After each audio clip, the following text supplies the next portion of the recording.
ನಮಸ್ಕಾರ. ಇಂದು ನಾವು ಹಣವನ್ನು ಹೇಗೆ ಉಳಿಸುವುದು, ನಮ್ಮ ಜೀವನ ಶೈಲಿ ಹೇಗೆ ಇರಬೇಕು, ಫಿನಾನ್ಷಿಯಲ್ ಲಿಟ್ರಸಿ ಎಂದರೇನು, ಶ್ರೀಮಂತರಾಗುವುದು ಹೇಗೆ ಮತ್ತು ಶ್ರೀಮಂತರಾಗಲು ನಾವು ಏನು ಮಾಡಬೇಕು ಎನ್ನುವುದನ್ನು ಈ ವಿಡಿಯೋದಲ್ಲಿ ತಿಳಿದುಕೊಳ್ಳೋಣ. ಈ video rich dad poor dad ಈ ಪುಸ್ತಕದ 3ನೇ ಭಾಗವಾಗಿರುತ್ತದೆ. ಒಂದು ವೇಳೆ ನೀವು ಮೊದಲ 2 ಭಾಗಗಳನ್ನು ನೋಡದಿದ್ದಲ್ಲಿ ದಯವಿಟ್ಟು ನೋಡಿ. ಲಿಂಕ್ ಡಿಸ್ಕ್ರಿಪ್ಷನ್ ಬಾಕ್ಸ್ ಹಾಗೂ ಡಿಸ್ಪ್ಲೇಯಲ್ಲಿ ಕಾರ್ಡನ್ನು ಹಾಕಲಾಗುವುದು. ರಿಚ್ ಡ್ಯಾಡ್ ಪುವರ್ ಡ್ಯಾಡ್ ಈ ಪುಸ್ತಕದ 3ನೇ ಭಾಗವೇನೆಂದರೆ ಲಯಬಿಲಿಟೀಸ್ ಮತ್ತು ಅಸೆಟ್ಸ್ನ ನಡುವಿನ ವ್ಯತ್ಯಾಸವನ್ನು ತಿಳಿದು ಅಸೆಟ್ಸ್ ಅನ್ನು ಖರೀದಿಸುವುದು. ಕೇಳಲು ಇದೊಂದು ಸಣ್ಣ ವಿಷಯವಾಗಿ ತೋರುತ್ತದೆ, ಆದರೆ ಇದೇ ಆ ರೂಲ್ ನಿಮಗೆ ಶ್ರೀಮಂತರಾಗಲು ಸಹಾಯ ಮಾಡುವುದು. ಹೆಚ್ಚಾಗಿ ಪುವರ್ ಹಾಗೂ ಮಿಡಲ್ ಕ್ಲಾಸ್ ಜನರು ಲಯಬಿಲಿಟೀಸ್ ಅನ್ನು ಅಸೆಟ್ಸ್ ಎಂದು ತಿಳಿದು ಅದನ್ನೇ ಖರೀದಿಸುತ್ತಾರೆ. ಆದರೆ ಶ್ರೀಮಂತರು ನಿಜವಾಗಿ ಅಸೆಟ್ಸ್ ಎಂದರೇನು ಎಂದು ತಿಳಿದು ಖರೀದಿಸುತ್ತಾರೆ. ರಿಚ್ ಡ್ಯಾಡ್ ಅವರು ಕಿಸ್ ಪ್ರಿನ್ಸಿಪಲ್ನ ಮೇಲೆ ಭರವಸೆ ಇಟ್ಟಿದ್ದರು. ಕಿಸ್ ಎಂದರೆ keep it simple stupid.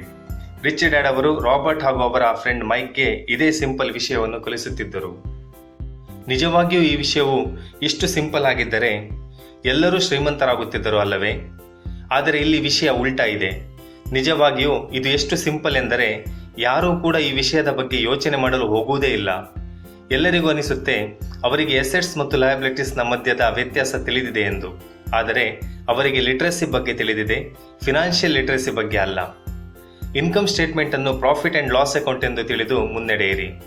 Income ಎಂದರೆ ನಿಮ್ಮಲ್ಲಿ ಎಷ್ಟು ಹಣ ಬಂತು ಮತ್ತು ಎಕ್ಸ್ಪೆನ್ಸ್ ಎಂದರೆ ನಿಮ್ಮಿಂದ ಎಷ್ಟು ಹಣ ಹೊರಹೋಯಿತು ಎಂದರ್ಥ. ಬ್ಯಾಲೆನ್ಸ್ ಶೀಟ್ ಅಸೆಟ್ಸ್ ಮತ್ತು ಲಯಬಿಲಿಟೀಸ್ನ ಮಧ್ಯದ ಬ್ಯಾಲೆನ್ಸ್ ಅನ್ನು ಹೇಳುತ್ತದೆ. ಇಲ್ಲಿ ನಿಮಗೆ 3 ಚಾರ್ಟ್ಗಳನ್ನು ತೋರಿಸಲಾಗಿದೆ. ನೋಡಲು ತುಂಬಾ ಸಿಂಪಲ್ ಆಗಿದೆ. ಹಾಗಾದರೆ ಈ ಚಾರ್ಟ್ಗಳ ಬಗ್ಗೆ ತಿಳಿದುಕೊಳ್ಳೋಣ. ಬಡವರ ಚಾರ್ಟ್ ಹೀಗಿರುತ್ತದೆ. ಅವರು ಕೆಲಸ ಮಾಡಿ ದುಡಿದ ಹಣವೆಲ್ಲ ಖರ್ಚಾಗಿ ಹೋಗುತ್ತದೆ. ಅವರು ದುಡಿದ ತಿಂಗಳ ಪೂರ್ತಿ ಸಂಬಳವು ಅವರ ದೈನಂದಿನ ಅವಶ್ಯಕತೆಗಳಿಗೆ ಖರ್ಚಾಗಿ ಹೋಗುತ್ತದೆ. ಮಿಡಲ್ ಕ್ಲಾಸ್ ಜನರ ಚಾರ್ಟ್ ನೋಡಿದರೆ ಅವರು ದುಡಿದ ತಿಂಗಳ ಪೂರ್ತಿ ಸಂಬಳವು ಲಯಬಿಲಿಟೀಸ್ ಹಾಗೂ ದೈನಂದಿನ ಅವಶ್ಯಕತೆಗಳಿಗೆ ಖರ್ಚಾಗಿ ಹೋಗುತ್ತದೆ. ಶ್ರೀಮಂತರ ಚಾರ್ಟ್ ನೋಡುವುದಾದರೆ ಅವರು ದುಡಿದ ತಿಂಗಳ ಪೂರ್ತಿ ಸಂಬಳವು ಅಸೆಟ್ಸ್ಗೆ ಹೋಗುತ್ತದೆ.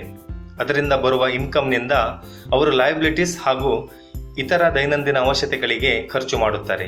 ಹಾಗಾದರೆ ನಾವು ಇಂದು ಅಸೆಟ್ಸ್ ಹಾಗೂ ಲಯಬಿಲಿಟೀಸ್ನ ಮಧ್ಯದ ವ್ಯತ್ಯಾಸವನ್ನು ತಿಳಿದುಕೊಳ್ಳೋಣ. ನಿಜವಾದ ಸಂಗತಿ ಏನೆಂದರೆ ನಾವು ಖರೀದಿಸುವ ಮನೆ ಹಾಗೂ ಕಾರು ನಮ್ಮ ಲಯಬಿಲಿಟಿ ಆಗಿರುತ್ತದೆ. ಯಾಕೆಂದರೆ ನಾವು ಅದನ್ನು ಅವಶ್ಯವಾಗಿ ಮೇಂಟೈನ್ ಮಾಡಬೇಕಾಗಿರುತ್ತದೆ. ಮನೆಯ loan, electricity bill, tax bill, water bill ಇನ್ನಿತರ ವಿಷಯಗಳಿಗೆ ನಾವು ಪುನಃ ಖರ್ಚು ಮಾಡಬೇಕಾಗುತ್ತದೆ. ಕಾರನ್ನು ಸರ್ವಿಸ್ ಹಾಗೂ ಅದಕ್ಕೆ ನಾವು ಫ್ಯೂಯಲ್ ಹಾಕಬೇಕಾಗಿರುತ್ತದೆ. ಒಂದು ವೇಳೆ ನಾವು ಮನೆ ಮತ್ತು ಕಾರನ್ನು ಬಾಡಿಗೆಗೆ ನೀಡಿದರೆ ಅದು ನಮ್ಮ ಅಸೆಟ್ಸ್ ಆಗುತ್ತದೆ. ಯಾಕೆಂದರೆ ಅದರಿಂದ ಬರುವ ಬಾಡಿಗೆಯಿಂದ ನಾವು ಮನೆಯ ಲೋನನ್ನು ಚುಕ್ತಗೊಳಿಸಬಹುದು. ಇದರಿಂದ ಮನೆ ಹಾಗೂ ಕಾರ್ ನಮ್ಮದಾಗಿ ಉಳಿಯುತ್ತದೆ. ಹಾಗೆ ಅದರಿಂದ ಬರುವ ಬಾಡಿಗೆ ಕೂಡ ನಮ್ಮದೇ ಆಗಿರುತ್ತದೆ.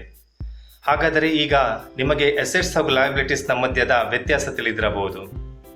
ಶ್ರೀಮಂತರಾಗಲು ಅಸೆಟ್ಸ್ ಖರೀದಿಸಬೇಕು, ಲಯಬಿಲಿಟೀಸ್ಗಳನ್ನಲ್ಲ.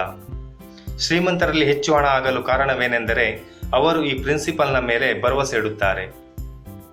ಆದರೆ ಬಡವರು ಹಾಗೂ ಮಿಡಲ್ ಕ್ಲಾಸ್ ಜನರು ಈ ಪ್ರಿನ್ಸಿಪಲ್ ಅನ್ನು ಸರಿಯಾಗಿ ತಿಳಿದುಕೊಳ್ಳುವುದರಲ್ಲಿ ಹಿಂದುಳಿದು ಬಿಡುತ್ತಾರೆ. ಆದ್ದರಿಂದ ಲಿಟ್ರೇಟ್ ಮಾತ್ರ ಆದರೆ ಸಾಲದು, ಫಿನಾನ್ಷಿಯಲ್ ಲಿಟ್ರೇಟ್ ಆಗುವುದು ಕೂಡ ಅವಶ್ಯಕ. ನಂಬರ್ಸ್ ಮತ್ತು ರ್ಯಾಂಕ್ ತೆಗೆದುಕೊಂಡರೆ ಮಾತ್ರ ಸಾಕು ಎಂದು ತಿಳಿಯಬೇಡಿ. ನಿಮ್ಮ ಜೀವನದ ಕಥೆಯನ್ನು ನೀವೇ ಬರೆಯುವಂತರಾಗಿ. ನಮಗೆ ತಿಳಿದಿರುವ ಪ್ರಕಾರ ಹೆಚ್ಚು ಕೆಲಸ ಮಾಡುವವರು ಹೆಚ್ಚು ಹಣ ಗಳಿಸುತ್ತಾರೆ. ಆದರೆ ಆ ಎಲ್ಲ ಹಣ ಲಯಬಿಲಿಟೀಸ್ಗೆ ಖರ್ಚಾಗಿ ಹೋದರೆ ಏನು ಪ್ರಯೋಜನ? ಮಿಡಲ್ ಕ್ಲಾಸ್ ಜನರು ಹೇಗೆ ಹಣ ಖರ್ಚು ಮಾಡುತ್ತಾರೆ ಎಂದು ಚಾರ್ಟ್ನಲ್ಲಿ ನೋಡಿದ್ದೀರಿ. ಅವರ ಜೀವನ ಶೈಲಿ ಇದೇ ರೀತಿ ಉಳಿದರೆ ಜೀವನ ಪೂರ್ತಿ ಅವರು ಮಿಡಲ್ ಕ್ಲಾಸ್ ಆಗಿಯೇ ಉಳಿಯಬೇಕಾಗಬಹುದು. ಬಡವರ ಜೀವನ ಚಾರ್ಟ್ನಲ್ಲಿ ನೋಡಿದ ಪ್ರಕಾರ ಅವರ ಲಯಬಿಲಿಟೀಸ್ಗಳೇನಿಲ್ಲ, ಆದರೆ ಅಸೆಟ್ಸ್ಗಳು ಕೂಡ ಇಲ್ಲ.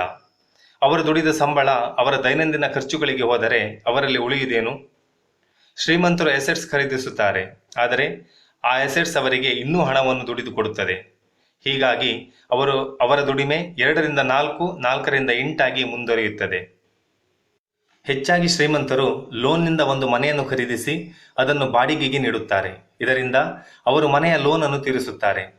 ಅವರ ಲೋನ್ನ ಇನ್ಸ್ಟಾಲ್ಮೆಂಟ್ $1 ಎಂದು ಭಾವಿಸಿದರೆ ಅವರು ಮನೆಯನ್ನು $2ಗೆ ಬಾಡಿಗೆಗೆ ನೀಡುತ್ತಾರೆ. ಹೀಗಾಗಿ $1 ಬ್ಯಾಂಕ್ನ ಲೋನಿಗೆ, ಹಾಗೆ $1 ಅವರ ಪಾಕೆಟಿಗೆ. ಹಾಗಾದರೆ ಕಷ್ಟವಿಲ್ಲದೆ ಹಣ ದುಡಿಯಲು ಆಯಿತಲ್ಲವೇ? ಶ್ರೀಮಂತರು ಇನ್ನೂ ಹೆಚ್ಚು ಶ್ರೀಮಂತರಾಗುತ್ತಾರೆ ಹಾಗೂ ಮಿಡಲ್ ಕ್ಲಾಸ್ ಜನರು ಮಿಡಲ್ ಕ್ಲಾಸ್ ಆಗಿ ಉಳಿಯುವುದಕ್ಕೆ ಕಾರಣವೇನೆಂದರೆ ಶ್ರೀಮಂತರು ಎಸೆಟ್ಸ್ ಖರೀದಿಸಿ ಆ ಎಸೆಟ್ಸ್ನಿಂದ ಅವರ ಹಣವನ್ನು ದ್ವಿಗುಣವಾಗಿ ಹೆಚ್ಚಿಸುತ್ತಾರೆ. ಮತ್ತೆ ಆ ಹಣದಿಂದ ಅವರ ದೈನಂದಿನ ಅವಶ್ಯಕತೆಗಳನ್ನು ಪೂರೈಸುತ್ತಾರೆ. ಆದರೆ ಮಿಡಲ್ ಕ್ಲಾಸ್ ಜನರು ಏನು ಮಾಡುತ್ತಾರೆ? ಅವರು ತಿಂಗಳ 1ನೇ ತಾರೀಕು ಯಾವಾಗ ಬರುತ್ತದೆ ಎಂದು ಕಾದು ಕುಳಿತಿರುತ್ತಾರೆ.